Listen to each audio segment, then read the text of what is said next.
Kane, obviously have had a few casualties in your squad over the last few days. How's everyone lining up ahead of tomorrow's match? Um, yeah, probably the first time we've had a fully fit squad, although obviously had to rule a player out in Matt Henry. But yeah, I believe everybody's fit coming into this one, or fitish.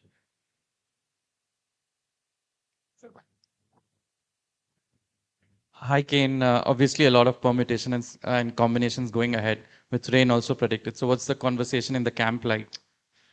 Yeah, I mean, for us, it's having a look today, looking at the surface, and for us as a team, it's trying to keep building on the positives that have been there and adjusting, to the different conditions and that you're faced with, which is part and parcel of playing at a World Cup. So small improvements. That's something we've wanted to do throughout, and there's been some good stuff. So we want to try and build on that going into tomorrow. Hi, Kane. As we know, it's a very important fixture tomorrow in terms of qualification. Looking at the weather, is there any sort of tension or pressure within the team? Having won first four matches and losing four matches, then is there any sort of pressure within the team?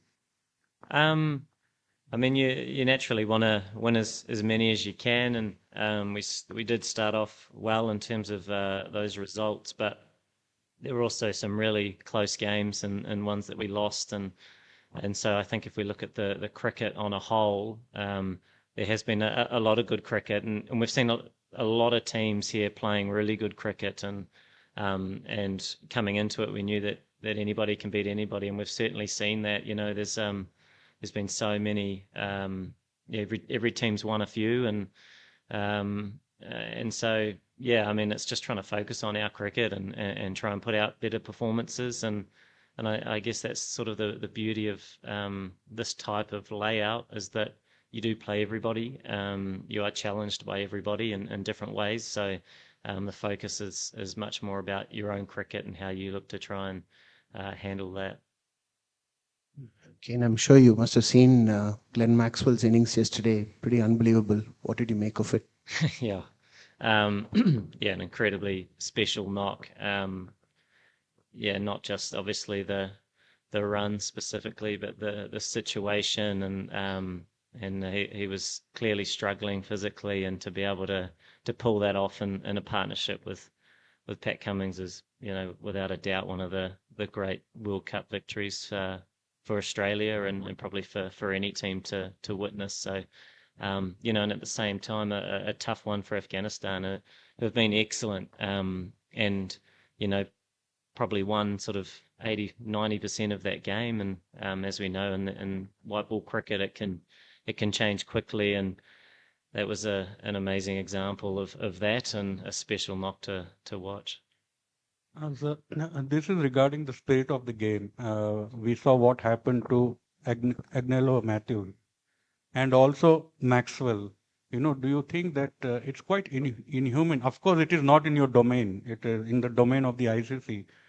Is it an inhuman law that a runner is not provided to Glenn Maxwell?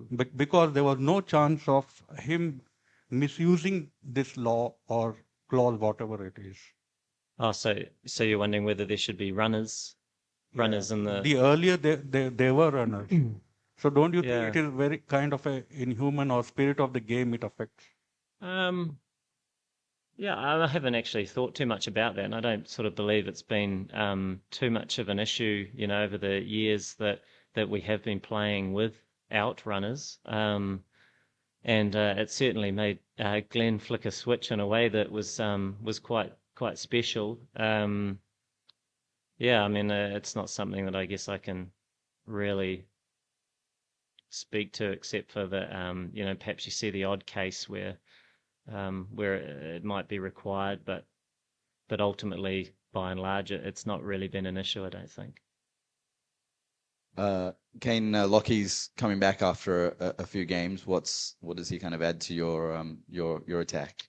Yeah, I mean, he balances out our attack nicely and made some really valuable contributions in the tournament so far, and brings a bit of experience as well. So naturally comes in and bowls with that high pace and complements our new ball bowlers.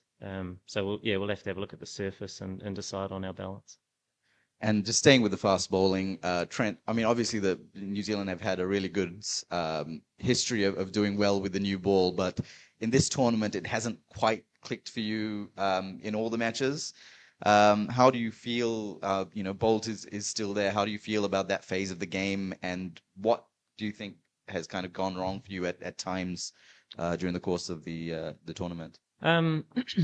Yeah, I mean, without a doubt, he's world class, and there's probably a few factors there, and the second half or a few of these games that we've had, the pitches have been very good, and players have been playing really well, and perhaps whether you're playing day games or night games, it can be quite dependent on the assistance you might get as well with the new ball. So there are a lot of factors, but ultimately it's about looking to adapt and adjust your game, and if it, you're always trying to get wickets and you're trying to get early wickets, but if it isn't to happen, then it's about trying to win other parts of the game and adjusting. And I mean, he's very experienced and done that on a number of occasions, and so I mean, there's another opportunity tomorrow for the guys to go out and operate and certainly try and apply their skills as well as they can and see what happens.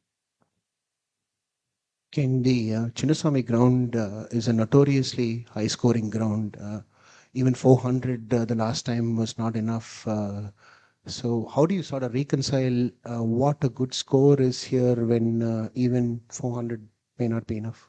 Yeah, I mean, it's interesting. Obviously, it took something quite special to chase that, albeit a shortened version of chasing 400, but still a really special knock to get across the line. But you're right, usually it does have quite high scoring games. But we'll still have to very much see what the pitch is like. There's been a lot of weather around, and it could look different tomorrow. So we'll just have to play what's in front of us and focus on our skills as a batting and bowling unit, whether that's looking to be aggressive or trying to handle some death overs as well as we can, or with the bat assess conditions and try and do the job and build those partnerships. So yeah, we'll just have to keep adjusting to what's in front of us and looking to try and win certain parts of the game that can have a big difference, because naturally with high scoring games there's perhaps slightly higher risk cricket and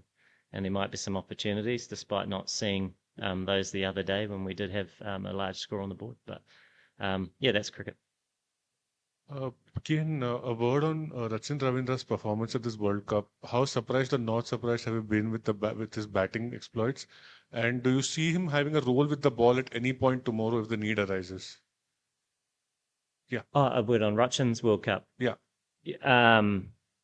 Incredible. Look, clearly an amazing talent and sort of just entered the side in the international arena, and to walk into a World Cup, and not just any World Cup, but here in India, and in a lot of ways, come into a role that perhaps when he's had exposure in our team, he hasn't played in that opening sort of top order spot, and do what he's done is amazing, and we sort of knew the talent was there, but to come out and repeat and be one of the players of the tournament so far, because not only with the bat, but he's also making really valuable contributions with the ball.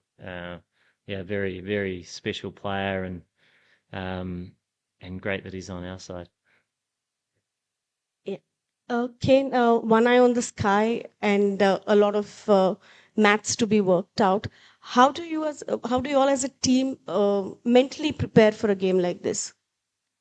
Yeah, I mean, there's lots of things that we can't control, and the weather is one of those. So, you mentioned that there might be some of it. There may be a thought in the back of your mind, but at the end of the day, our focus will be on the cricket that we want to play, and trying to put all our focus and energy into that.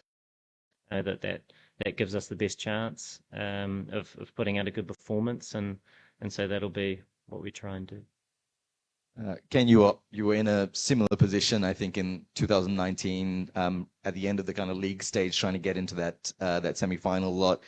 Have been to two knockout stages before in World Cups, and have a lot of the same players involved in this campaign as well. Is there kind of a sense that at this stage, at the kind of crunch end of the World Cup, there's a bit of know-how in the New Zealand camp, or there's a little bit of confidence having done it a couple of times before, having been in similar situations? Yeah, I mean, I suppose the guys have had some of those experiences, but it's another game on another day and 4 years later. So the focus is here and now, and on the conditions and how we want to adjust and the cricket that we want to play. And I think that is the most important thing. I mean, you have 9 pool games; they're all as important as each other, and so it's very difficult to try and sort of target which game means what. It's just every game means something similar, and so the focus has to come back to us as a team and the cricket that we want to play. So that's what we'll be trying to do, as we've been trying to do throughout this competition, and try and make those small improvements, like I mentioned. Thanks, everyone. Great game. But also, apart from that,